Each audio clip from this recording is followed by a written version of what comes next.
3 weeks after I gave birth to my daughter, I walked into my own kitchen and my mother-in-law told me to go rest because she had everything handled.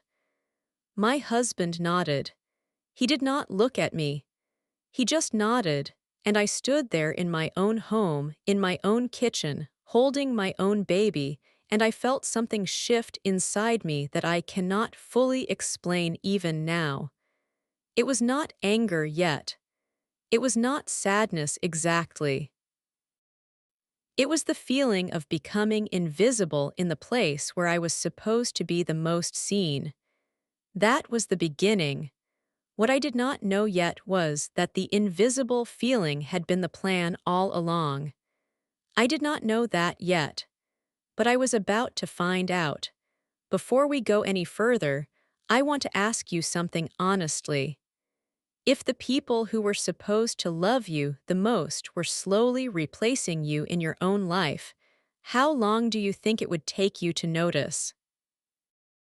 How long before you stopped telling yourself you were imagining things?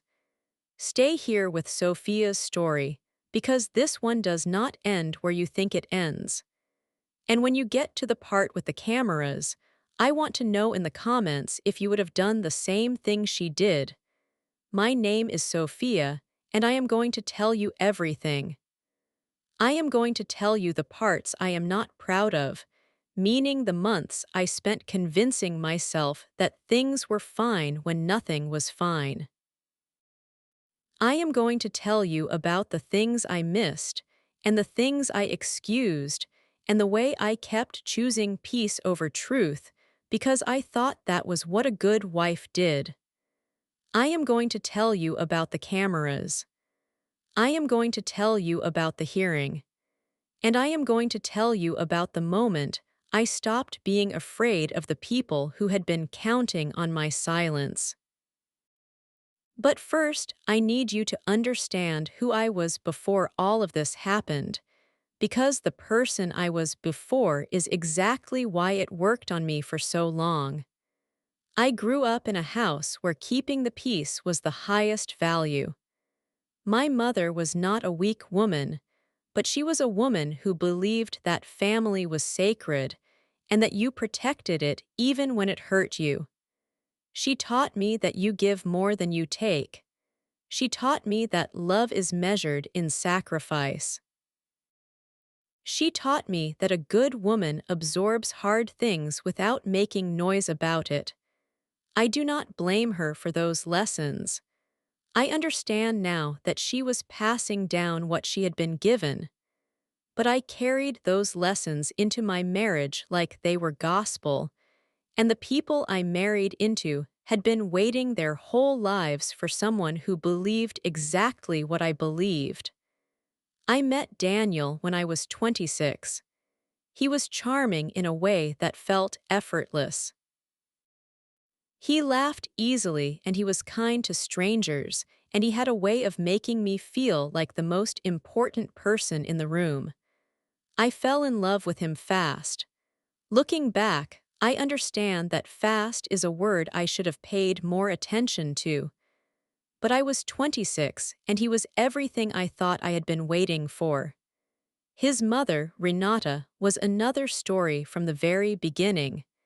She was not cruel in an obvious way. People who are good at control rarely are. She was generous in ways that had strings attached to them. She remembered details about everyone and used those details at exactly the right moment to make you feel either special or slightly ashamed, depending on what she needed from you. She bought gifts that were somehow always a little more than you asked for, and then she would mention the gifts later in conversations that had nothing to do with gifts. She had opinions about everything and she delivered them in a gentle voice that made disagreeing with her feel unreasonable. Daniel adored her. That was the word he used. He said it like it was the most natural thing in the world. He said my mother is someone I truly adore, and I remember thinking at the time that it was sweet. I understand now that it was a warning. Renata did not dislike me in the beginning. I think she assessed me in the beginning. I think she measured the distance between what I was willing to accept and what she was willing to push, and she found that the distance was larger than she had hoped. I was too agreeable. I said yes too easily. I did not fight back when she overstepped because I had been raised not to fight back, and she recognized that immediately. We got married 2 years after Daniel and I met. The wedding was fine. It was not the wedding I had imagined, because Renata had strong opinions about venues and flowers and guest lists, and Daniel wanted her to be happy, and I wanted Daniel to be happy, so I ended up at a wedding that felt a little more like Renata's vision than mine. But I told myself that was fine. I told myself the marriage mattered more than the wedding.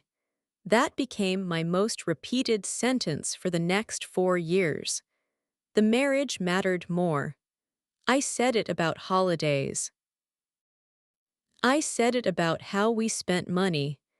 I said it about whose family we saw on which occasions. The marriage mattered more was how I talked myself out of Nodi. Seeing that the scales were always tilted in the same direction. The first year was hard in the way that first years of marriage are hard. Two people learning each other's patterns, figuring out how to share a life. I worked as an office manager for a mid-size architecture firm, and I was good at my job and I liked it. Daniel worked in sales for a commercial real estate company and made more money than I did, and Renata mentioned that difference frequently, never in a way that was openly rude, but always in a way that made me feel like my contribution to our life was somehow lesser. We bought a house in year 2. It was a modest house on a quiet street, and I loved it immediately. I painted the kitchen myself. I planted things in the backyard. I made it a home in the way that I had always imagined making a home, with my hands in the work and my taste in the details. That house was the first thing in my adult life that felt fully mine. Then we decided to have a baby. I want to be clear that deciding to have a baby was genuinely a happy decision. I wanted to be a mother. Daniel said he wanted to be a father. We talked about it the way couples talk about it when they are optimistic and in love and still believe that good intentions protect you from hard outcomes. I got pregnant 8 months after we started trying, and for those first few weeks of knowing, I was happier than I had been in years. The pregnancy was not easy. I had severe morning sickness for the first 4 months, and I was exhausted in a way that felt structural, like the tiredness was built into my bones. I reduced my hours at work. I let some things go around the house.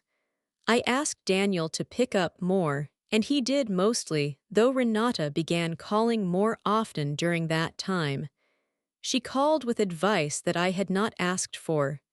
She sent articles about what I should eat and what I should avoid and how I should sleep and what kind of birth was the right kind of birth. I thanked her each time. The marriage mattered more. Daniel brought up the idea when I was 6 months pregnant. He mentioned it casually, the way people mention things they have been sitting on for a while and have finally decided to release into the room. He said his mother had offered to come and stay with us for a few months after the baby came, just to help, just to make the transition easier. He said she was excited about being a grandmother and that it would mean a lot to her to be there from the beginning. I sat with that for a moment. I thought about my kitchen and my backyard and the house I had made with my hands. I thought about Renata's gentle voice delivering opinions in ways that felt like small corrections. I thought about what 4 months of that would feel like in the space where I was supposed to recover and bond with my baby. I said I was not sure that was what I wanted. Daniel looked at me like I had said something unreasonable. He said it was just to help. He said his mother just wanted to be useful. He said I was going to be exhausted and that having an extra set of hands would be a gift, not a burden. He said I was being unfair to his mother when she was only trying to do something kind. That last sentence was not the first time I had heard it, and it would not be the last, but it was the first time I felt the specific weight of it pressed against a boundary I had tried to hold. I was being unfair. It was just kindness. I was making something wrong out of something good. I had no real argument, no proof of anything specific, only a feeling and a history of small moments that I had no way to line up and present as evidence. So I said fine. I said if it would help, then fine. Renata arrived 2 days after our daughter was born. I named her Lily. She was born in the early morning after 14 hours of labor, and she was the most extraordinary thing I had ever seen. I held her and I thought this is everything. I thought everything before this was practice, and this is the real thing. I was in pain and I was exhausted and I was more awake than I had ever been in my life. Daniel was wonderful in those first 2 days at the hospital. He held Lily and cried a little and looked at me like he meant it. I thought we were going to be okay. I thought maybe I had been wrong to feel the things I had been feeling. I thought maybe the baby was the thing that would make everything the right size again. Then Renata arrived. She came to the house before we got home from the hospital. She had a key because Daniel had given her one without asking me, and she had been in the house while we were still at the hospital, settling in, setting things up. When we walked in, there were things moved. Small things. The changing table had been shifted to a different corner. Some of the items I had organized in the nursery had been reorganized in a way that made sense to someone else. There were food containers in my refrigerator that I had not bought. The kitchen smelled like a meal I had not planned. I said nothing. I was 3 days postpartum and I was holding my daughter and I told myself that it was just help. That is what it was. It was just help. That was what I kept telling myself for the next 3 weeks while Renata quietly became the center of gravity in my home. She woke up early and made coffee before I got downstairs. She was always already in the kitchen. She was always already knowing what the plan was. When Daniel came home from work, he talked to his mother first. He sat at the kitchen table and updated her on his day, and she listened with total attention and asked the right questions and laughed at the right moments. And I sat on the couch nursing my daughter and watched this happen and told myself I was exhausted and hormonal and that I was reading things into normal family behavior. Lily had a rough first 2 weeks with feeding. She lost weight initially, which is common, but it was terrifying for me, and I was stressed about it, and I was working hard with a lactation consultant to figure things out. Renata had opinions about this. Renata thought formula was the practical answer. She brought it up several times in the gentlest possible voice. She said she was only thinking of me, that I looked tired, that Lily would be just as healthy. I said I wanted to keep trying. She nodded and said of course and then said something to Daniel later that I only partially heard, something about stubbornness and the baby's weight. I heard the word stubborn. I heard my name next to it. I did not say anything. 3 weeks after Lily was born was when I walked into my own kitchen and Renata told me to go rest because she had everything handled. And Daniel nodded. And I stood there holding my daughter feeling invisible. And something shifted. I did not blow up. That is important to understand. I did not cry or yell or make a scene. I said thank you and I went upstairs. But I took my phone with me and I sat in the nursery with Lily in my lap and I opened my notes app and I started writing things down. Just facts. Just what I had seen and heard. I had not decided to do anything yet. I just needed somewhere to put the things that were collecting inside me before they started to feel like paranoia. The list was longer than I expected. Over the next 2 weeks, I kept adding to it. I wrote down the morning Renata answered my phone when a friend called because she had seen it ringing on the counter, and she thought it might be important. I wrote down the afternoon she told Lily's pediatrician at the appointment that they were the grandmother when the doctor addressed the question to me, and she answered before I could. I wrote down the evening Daniel told me I should try to relax more, and that his mother had mentioned I seemed stressed. His mother had mentioned. That one sat wrong. I started paying closer attention to what Renata mentioned to Daniel and when. I started watching the pattern. I noticed that the mentioning happened most often in the evenings when they sat together in the kitchen and I was upstairs or in the other room. I noticed that whatever Renata mentioned seemed to land with weight.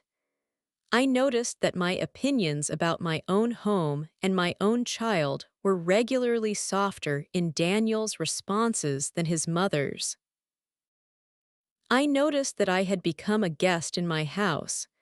I want to be careful about how I say this next part because I know how it can sound. I was not losing my mind. I was not postpartum and spiraling. My doctor had cleared me at my 6-week appointment. I was sleeping, I was eating, I was functioning. I was simply paying attention to things I had been too polite to pay attention to before. I started asking Daniel small questions.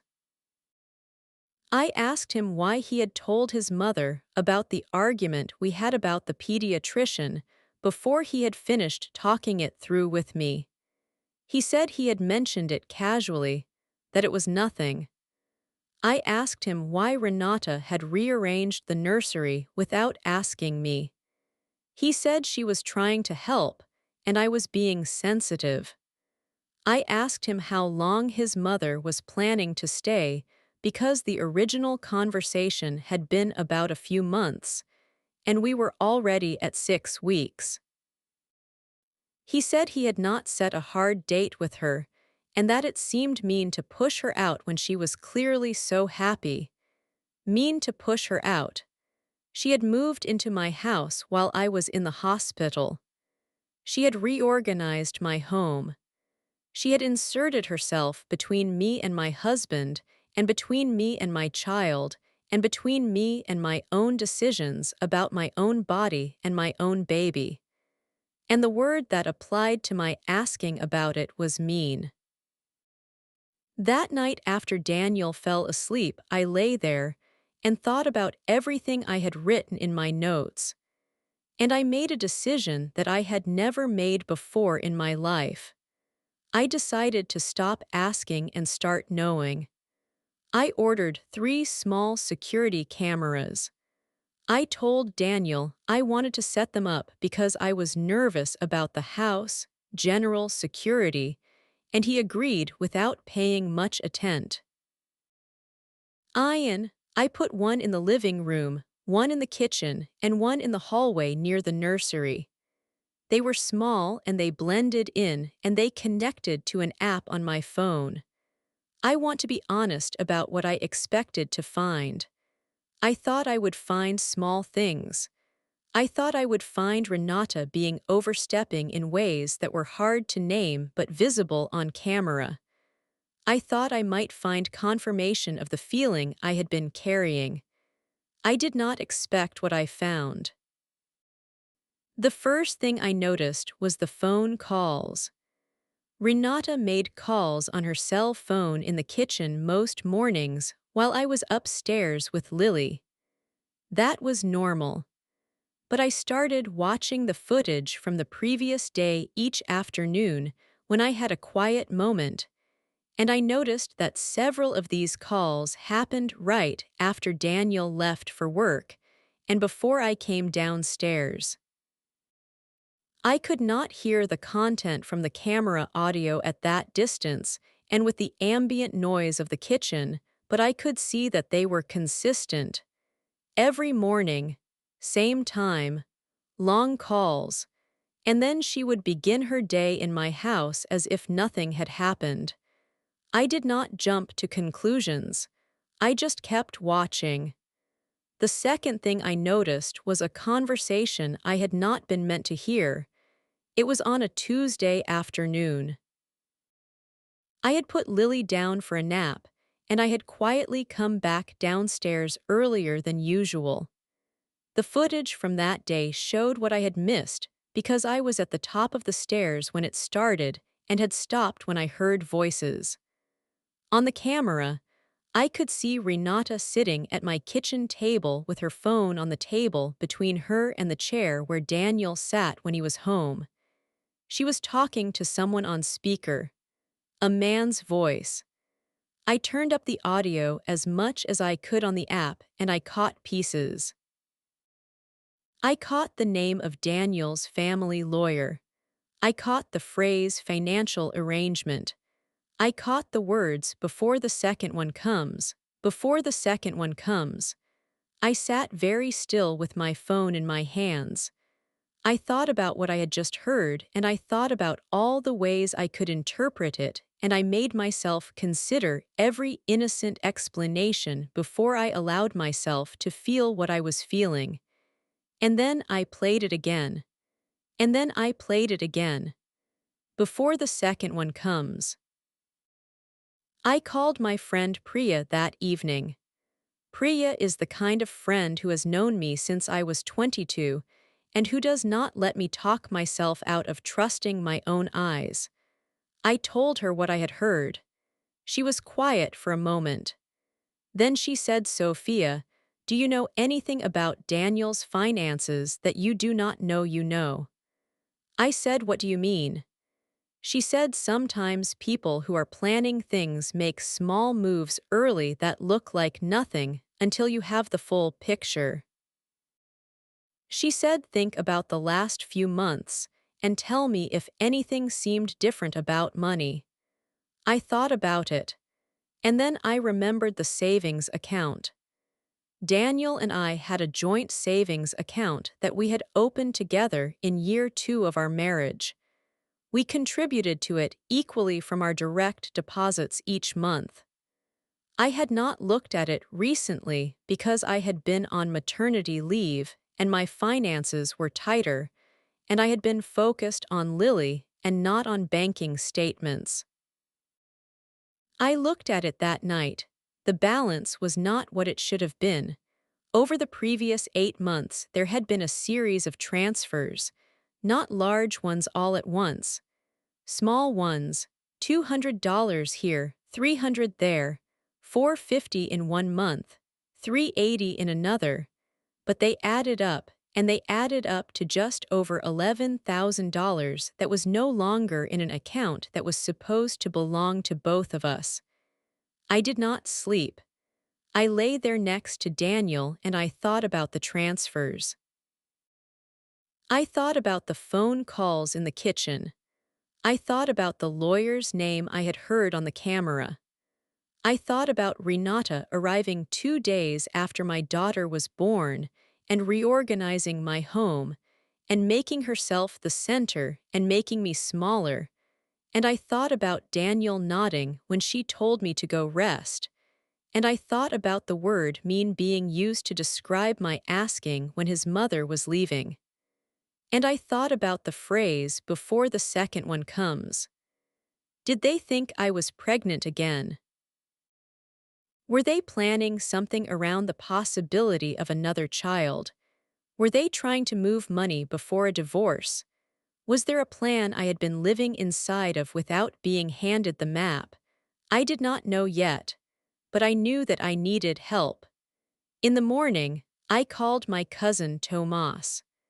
Tomas is a paralegal who works for a family law firm, and he is one of the few people in my family who is completely unsentimental about hard things. I told him I needed to talk to someone at his firm. He asked me how serious it was. I said I did not know the full shape of it yet, but that I knew enough to be sitting in the parking lot of a pharmacy at 9 in the morning so that no one in my house could overhear me. He said he would make a call and that someone would be in touch by that afternoon. I went home. I acted normal. I smiled at Renata in the kitchen. I let her hold Lily. I thanked her for the breakfast she had made. I watched her face while I did this, and I thought I am paying attention now in a way that I was not paying attention before, and that is the difference. The attorney Tomas connected me with was a woman named Patricia, and she was the most direct person I had spoken to in months. She asked me for facts. She did not want feelings. She wanted documented facts, and for the first time I understood why I had been writing things down in my notes app. I had documented facts. I had dates and observations, and now I had a bank statement with discrepancies. She told me to get full statements going back 2 years on every joint account and every account I had access to. She told me not to alert Daniel. She told me to keep the cameras running. She told me to come back in 1 week with what I had gathered. I gathered. I was very calm during that week. That surprised me. I had expected to fall apart or to confront Daniel impulsively or to make some mistake that would show my hand. But I did not. I think the calm came from finally having a direction. For months, I had been absorbing and adjusting and asking myself if I was the problem, and now I had a task. Now I had something to do with the energy that had been eating me from the inside. I printed every bank statement from both our joint checking account and our joint savings account going back 26 months. I cross-referenced the transfers with Daniel's salary deposit dates, and I found a pattern. The money was moving within 3 to 5 days of each deposit. Not always, but often enough to suggest intention rather than accident. I also noticed 2 transfers that were larger than the others, one for $1,500 and one for $2,200. I noted the dates and amounts, and I put them in a folder that I kept in my car because I was not going to keep anything important in a house that had become someone else's territory. I also kept watching the camera footage. On a Thursday morning 11 days after I had put the cameras up, I saw something that made the whole picture suddenly clear and terrible. Daniel did not go to work that morning. He told me he had an early client meeting and that he would be back by noon. He left at 7:30. What I did not know was that he came back at 9. I know this because the camera showed his car pulling into the driveway, and I know because I was not there when he came back. I was at Lily's feeding appointment with her lactation consultant. I was gone for 2 hours. In those 2 hours, Daniel came home and he and Renata sat at my kitchen table and they had a conversation that the camera captured in full. I am not going to pretend I know every word, but I could hear enough. I sat in my car outside a pharmacy again, this time with earphones in, playing the footage, and what I heard was enough. Renata was asking Daniel about the timeline. Daniel said he needed a few more months. Renata said she was not sure a few more months was realistic because Sofia was already starting to look at him differently. That was the phrase she used. Starting to look at him differently. She had been watching me watching him and she had noticed. Daniel said, "What do you mean differently?" Renata said she noticed things. She said Sofia had been quieter. She said it seemed like Sofia was keeping track. Daniel said that was just new mother stress. Renata said she hoped so. Then Daniel said something that I had to replay 4 times to make sure I heard correctly. He said once the house is in a better position, it will be cleaner. He said the lawyer had advised them to wait for the right moment and not to push too fast. The house. My house. The house I had painted with my own hands. The house I had made into a home. I sat in that parking lot for a long time. I had been so focused on the money in the savings account that I had not yet looked at the mortgage documents or the property records. I drove to the public records office that afternoon. Lily was with me in her car seat, wide-eyed and calm, and I talked to her quietly while I waited in line, telling her that we were going to be okay, not knowing yet if that was true but needing to say it. The property records showed that Daniel had requested a refinancing consultation on the house 3 months ago. I had not been told about this. There was no completed transaction yet, but the inquiry was documented. I photographed it. I added it to the folder in my car. I went back to Patricia with everything I had. She looked at the statements. She looked at the footage description I gave her. She looked at the property record inquiry. She was quiet for a moment, and then she said, "Sofia, I want you to understand what this looks like from a legal standpoint." She said it looked like a coordinated financial preparation for divorce that had been in progress for at least 8 months. She said the pattern of small transfers combined with the property inquiry, combined with the documented involvement of a family lawyer, suggested this was not impulsive. She said in her experience, when a mother-in-law moved in shortly after a baby, and that same month was documented speaking to a family attorney about arrangements, that the move-in was not coincidental. She said Renata had not come to help with the baby. She said Renata had come to hold the position. I want to tell you what that felt like. It felt like the floor dropping out and the ground being exactly where it was supposed to be at the same time. It felt like something I had known without language suddenly having words. It felt terrible and clarifying simultaneously in a way I do not have a cleaner description for.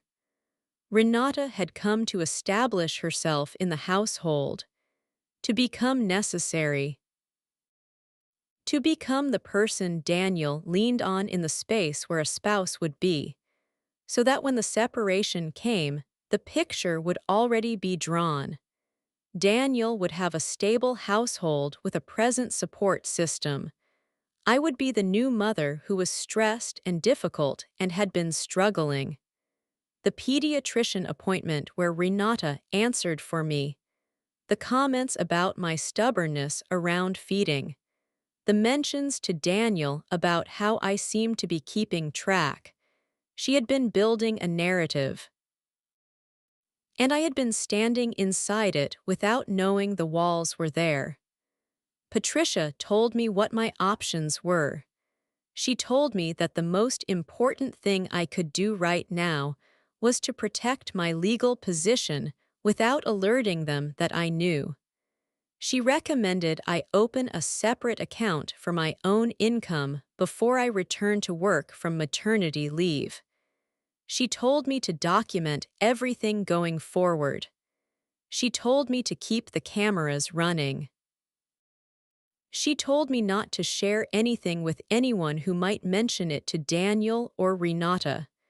She said when the time came, the footage would matter. I went home and I made dinner.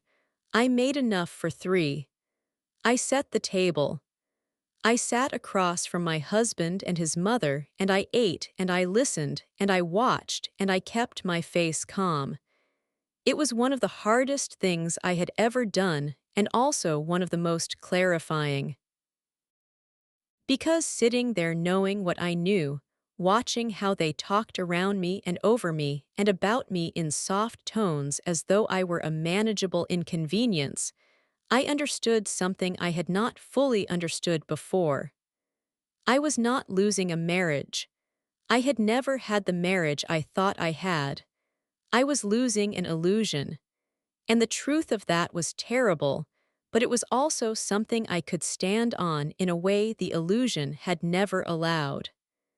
I returned to work 6 weeks later. I had arranged for a licensed daycare center 3 days a week and had a trusted neighbor watching Lily on the other 2 days. Renata was not one of my childcare options. I presented this plan to Daniel as if it were simply logistics, because to him, that is what I wanted it to look like. He seemed surprised that I had arranged it without consulting him. He mentioned that his mother was right there and would love to help. I said I appreciated that, but that I wanted consistency for Lily and that the arrangements were already in place. I said it once and I did not argue it. Renata's face when I told her did something very small and very controlled. A tightening, a recalculation. She said, of course, whatever works best for you, Sofia. She smiled at me, I smiled back. The cameras were still running. Over the following 2 months, I did what Patricia had advised. I opened a separate account. I began quietly copying and photographing every document in the house that had my name or our shared assets on it. I found the actual draft communication between Daniel and the family attorney when I went looking in Daniel's home office one afternoon when he and Renata had taken Lily for a walk, and I had stayed home saying I needed to rest. I found an email printout in a folder at the back of his desk drawer. It was a summary of a meeting from 7 months earlier. It referenced the marital home, the savings account, and a proposed custody arrangement. A proposed custody arrangement that had been written before I knew anything was wrong. They had already discussed custody of Lily. They had already decided on a plan for my daughter before I knew there was a plan. I photographed that document. I put it in the folder. I went and sat on the edge of my bed, and I held myself very still until the shaking in my hands stopped, and then I went back downstairs, and I told them dinner was almost ready. I need to tell you what was happening to me inside during this period because I think it matters. I was not collapsing. I was not leaking tears all over my daily life. I was doing the thing I had always done, which was functioning and holding and absorbing, except this time I was functioning with a purpose that was mine and not anyone else's. I was directing my capacity for patience, which was real and had always been real towards something that was going to protect me and my daughter. And that changed what patience felt like. It stopped feeling like loss and started feeling like strategy. I called my mother during this time. I did not tell her everything. I told her I was going through something hard with Daniel and that I needed her to know I was okay, but that I needed her not to mention it to anyone, especially not to anyone who knew Daniel's family. My mother is many things, but she is not someone who breaks a confidence when she understands the stakes. She said she was there. She said she was coming if I needed her. I said not yet. I said soon. The beginning of the end started with Renata's phone. I had a habit of charging my phone in the kitchen in the evening because the outlet near my bedside table was inconvenient, and I kept forgetting to change the habit. One evening I came down at 10 o'clock for a glass of water, and Renata's phone was on the counter beside mine, both plugged in and lit up. Renata was in the guest room with the door closed. Her screen had lit up with a notification, and I saw a name I recognized. The name was Marcus. Marcus is Daniel's older brother. He had never been warm to me. He was polite at family events but distant and evaluative in a way that had always made me uncomfortable. He and Daniel were close in a way that was more alliance than affection in my reading of them. The notification was a text preview. I did not touch her phone. I did not unlock it.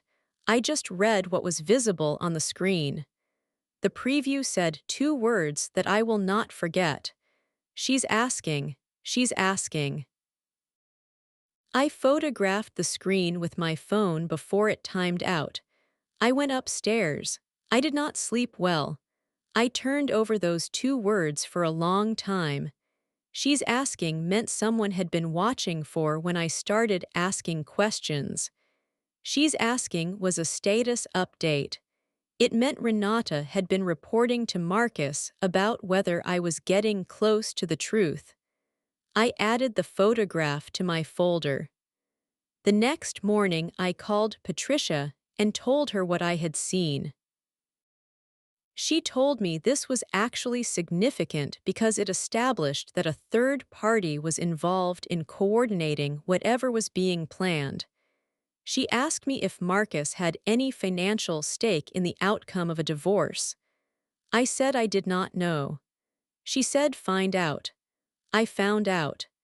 Daniel's family had a property that had been left by their father, a modest rental unit in a neighboring town. I had known about the property vaguely, but had never had reason to look closely at it. I requested the public records on it the way I had learned to request things, quietly, and without asking anyone's permission. The property had been transferred into a family trust 4 months ago.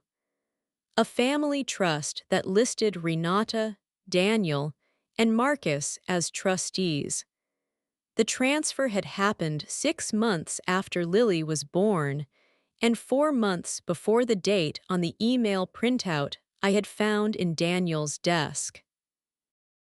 The trust had been established specifically in a way that would make it harder for a divorcing spouse to claim any share of the asset. They had moved the family property into a structure specifically designed to protect it from me. I sat with all of this for several days. I had been building a picture for months, and now the picture was nearly complete, and it was worse than I had been afraid it would be. This was not a husband who had drifted. This was not a mother-in-law who had gotten carried away with a new grandchild. This was a coordinated effort, planned in advance, involving multiple family members and a lawyer, to reduce what I would walk away with if the marriage ended, and to establish a household narrative that would make me look like the unstable party in a custody discussion. This was a plan, and I had been living in the middle of it while being told I was overreacting. I went back to Patricia with the full picture. I brought the bank statements. I brought the property records. I brought the trust establishment documents. I brought the email printout. I brought the camera footage descriptions and the time-stamped photographs I had taken of the screen with the text from Marcus. I also brought my notes, 12 weeks of documented observations with dates. Patricia looked at everything spread across her conference table, and she said, "Sophia, you have done something very unusual." She said most people in your position either confront too early and blow the case or wait too long and lose leverage. She said I had done neither. She said I had built something. She began working on the formal documentation of the financial irregularities. She filed for a formal accounting of the joint account withdrawals. She flagged the property trust transfer as a potentially fraudulent conveyance, meaning an asset moved in anticipation of divorce with the intent to deprive a spouse. She began building the case for my position in a custody arrangement base. On documented evidence of my consistent primary caregiving role for Lily, including the daycare records, the lactation consultant records, and every pediatrician appointment at which I had been the attending parent. She also told me something I had not fully considered.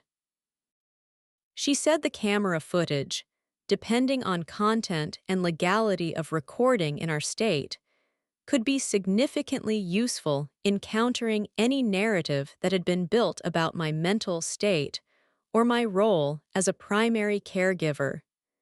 She said when opposing parties had constructed a story about a person, contemporary documented footage that showed the opposite of that story was powerful. She told me to keep the cameras running. I kept them running. Daniel served me with divorce papers 6 weeks later. He did it on a Tuesday morning after Renata had taken Lily for a walk, which I believed was intentional staging. He was very calm. He said he was sorry. He said things had not been working between us for a long time. He said he hoped we could be adults about this for Lily's sake. I said okay. He seemed surprised by how calm I was. He had expected, I think, the version of me that Renata had been describing to the attorney. The stressed version. The difficult version. The one who was keeping track. He seemed unsettled by the version he got, which was a woman who accepted the papers with steady hands and said very little. That same afternoon I called my mother and told her to come. She arrived 2 days later and she looked at me and asked if I was okay, and I said yes, and no in the way that is the only honest answer to that question. She stayed in the house with me. Her presence changed the air. Even Renata moved through the kitchen differently when my mother was there. The performance adjusted because the audience had changed. My mother, who I had never told to fight back in my life, looked at me across the kitchen one morning while Renata was in the other room and said quietly, "What do you need me to do?" And I said, "I need you to be here." And she said, "I am here." The preliminary hearing was scheduled for 8 weeks out. Daniel's attorney filed a motion that included a character assessment document, which is a document submitted by his side that outlined concerns about my emotional stability during the postpartum period. It referenced my stubbornness about feeding. It referenced times I had seemed withdrawn or preoccupied. It cited Renata as a witness to my mood and behavior during the months she had been staying with us. Renata was going to testify about my emotional fitness as a mother. I want to be very clear about how I felt when I read that. I felt ice cold and completely focused. I had expected something like this. Patricia had prepared me for it, but reading it in legal language, in a court filing, made it real in a different way. The narrative they had been building since before Lily was born was now in a document, and I had built the counter to it piece by piece for months. Patricia filed our response. It included the bank records and the documented transfer irregularities. It included the property trust timeline and the fraudulent conveyance argument. It included documentation of my consistent role as primary caregiver.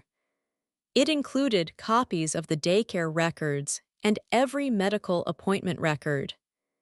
It included my notes, time-stamped and dated, establishing a consistent and clear-headed record of events. And it included a formal request to submit footage from the home security cameras as evidence. Daniel's attorney objected to the cameras. The objection was that the recordings had been made without consent. Patricia had anticipated this.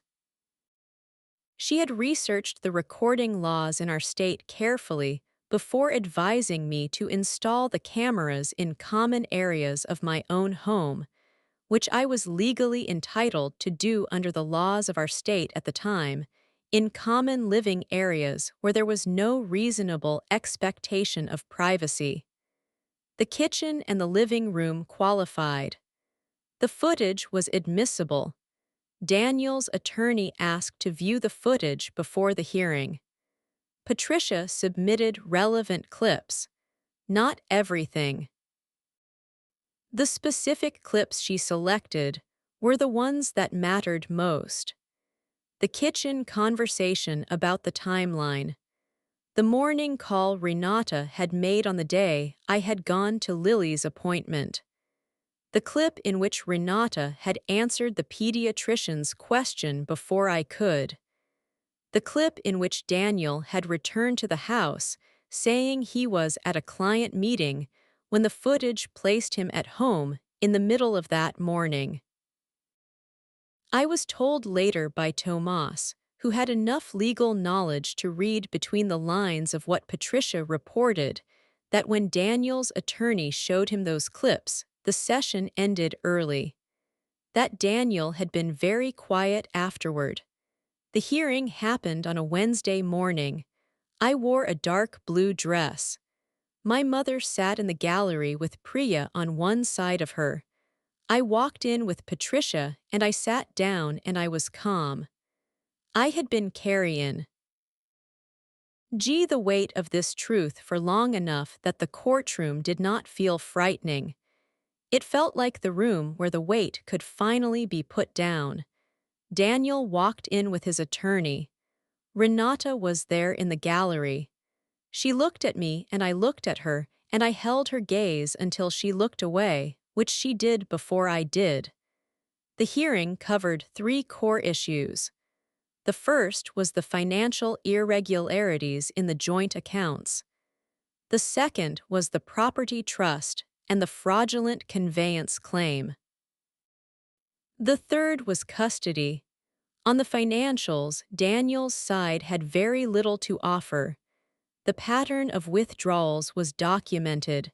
The dates relative to the deposit dates were documented. The transfers totaling over $11,000 were in the records. His attorney argued they had been for household expenses. Patricia asked for the receipts. There were no receipts. On the property trust, the timeline was damaging. The trust had been established after the marriage started showing signs of strain by Daniel's own attorney's description in earlier filings. The transfer had moved an asset out of marital reachability. The judge flagged this and said it would require further examination. On custody, Renata was asked to speak. She spoke carefully. She said I had seemed very stressed in the months after Lily was born. She said she had been concerned. She said she had tried to help. She said Daniel had been the stable presence in the household. Patricia stood up and submitted the camera footage into the record. Specific clips: the kitchen conversation about the timeline, the clip of the phone call, the medical appointment documentation, the footage of Daniel coming home during the morning he had claimed to be at a client meeting. The judge reviewed portions of the footage on a screen in the courtroom. The room was very quiet. I will tell you what I felt in that room. I felt something unwinding. I had spent 4 years winding tighter and tighter around the belief that I needed to hold this family together by absorbing whatever was hard. I had spent months building a case that was actually just the truth, just the documented, time-stamped truth, arranged in order. And now the people who had been counting on my silence were sitting in a room where my silence had been replaced with evidence. Renata's testimony did not hold. The footage of the timeline conversation showed her asking Daniel about a plan. The footage of the phone call showed her consulting with a lawyer in my home while using my kitchen while caring for my child. The character assessment document she had contributed to described a version of me that the camera footage did not support. The judge ordered a full accounting of the joint account withdrawals. The property trust matter was referred to further proceedings with a strong note about the suspicious timing. Interim custody was awarded equally with primary physical custody to me based on the documented caregiving record, pending the full hearing. Daniel and his attorney requested a break. In the break, his attorney approached Patricia. There was a conversation I was not part of but which Patricia described to me afterward. They wanted to talk about settlement. The final settlement took another 6 weeks to negotiate, and I will tell you the shape of it without every detail because some parts of it are still private, and I want to keep them that way. The withdrawals were returned in full with a penalty structure. The property trust was dissolved, and the asset was included in the marital estate for division purposes. I retained the house with a structured buyout agreement. I was awarded primary physical custody of Lily with generous visitation for Daniel. Renata was not part of the custody order. She was not named, she was just not part of it. That might sound like a small thing, but it was not a small thing. There was one more piece of this that I have to tell you because it is the piece that I think about when I wonder if justice is a real thing or just a story we tell ourselves. 2 months after the settlement was final, I received a phone call from Marcus, Daniel's brother, the man whose name had appeared on Renata's phone screen. The man I had photographed. He called me from a number I did not recognize, and when I picked up and he said my name, I knew his voice. He told me he had not been comfortable with everything that had happened. He said he wanted me to know that some of the plan had been Renata's design more than Daniel's, though he acknowledged Daniel had agreed to it. He said he was sorry. He said he had not expected it to go as far as it did. I listened. I let him finish. And then I said I appreciate you calling Marcus. And then I said I have to go now, and I ended the call, not because I was angry.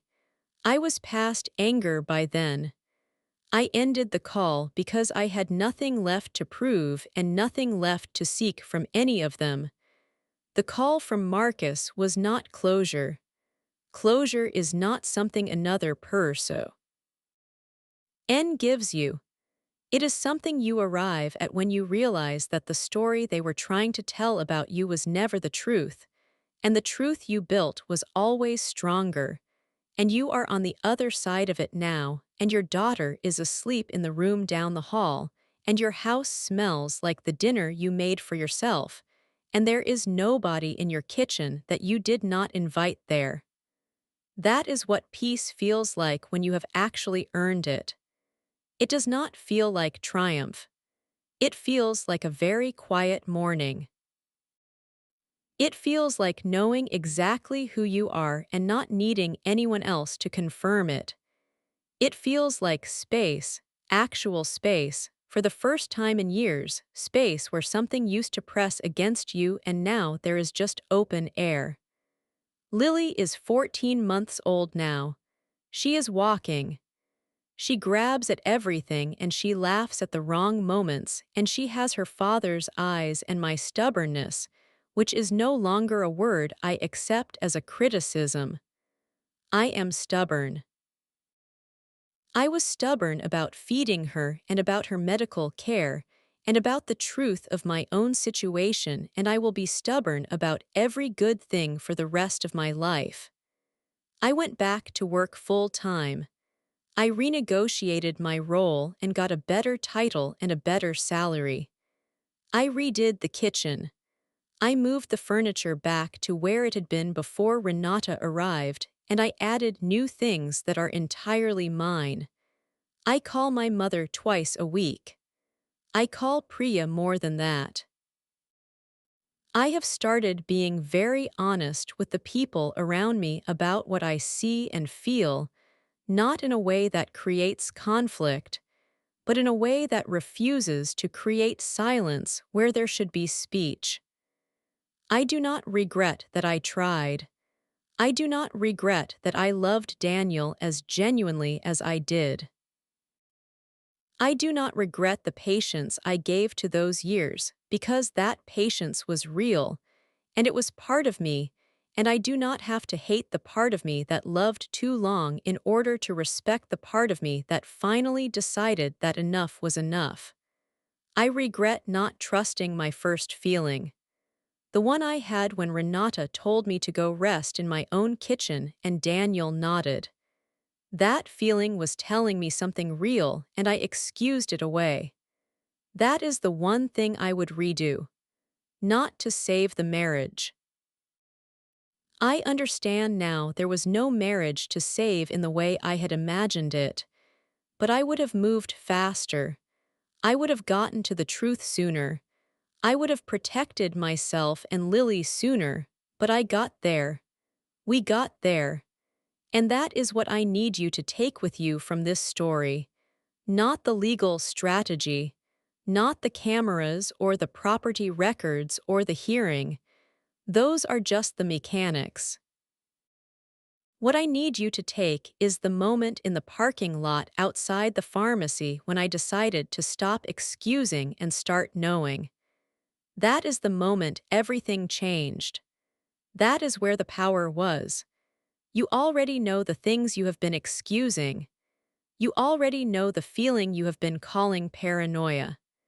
You already know which person in your life nods when they should speak up, and which voice in the room has been overwriting yours. Sofia's story did not end with a scream or an explosion. It ended with evidence, with patience directed at truth instead of directed at peace, and with a woman who finally trusted herself more than she trusted the story being told about her. If this story hit something in you, I want to know. Tell me in the comments which moment changed it for you. Was it the cameras, the property records, or was it earlier, that first time Sofia walked into her own kitchen and felt invisible? And if you have been in a situation where you had to choose between keeping quiet and protecting yourself. Tell me how you found the strength to move. Those comments matter more than you know.